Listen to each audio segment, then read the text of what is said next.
حاضرین کرام، بہت سارے ماں باپ ایسے ہیں دنیا کے اندر جو اپنے بچوں کو پڑھانا چاہتے ہیں.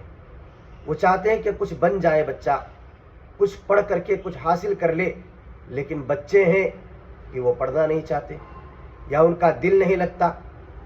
اسی طریقے سے بہت ساری بچیاں ہیں جن کے ماں باپ انہیں پڑھانا چاہتے ہیں لیکن وہ پڑھنا نہیں چاہتی، ان کا دل نہیں لگتا. تو ایک سوال یہ ہے کہ جب پڑھائی میں دل نہ لگے تو کیا کرنا چاہیے؟ کیا اس کے لیے کوئی وظیفہ ہے، کوئی عمل ہے جسے اپنا کر کے، جس پر عمل کر کے پڑھائی میں دل لگایا جائے اور پڑھائی کی جائے؟ تو کتاب کے اندر لکھا ہے کہ اگر کسی شخص کا دل پڑھائی میں نہ لگ رہا ہو تو ہر فرض نماز کے بعد سیدھا ہاتھ اپنے سر پہ رکھے اور 21 مرتبہ یا علیم پڑھا کرے.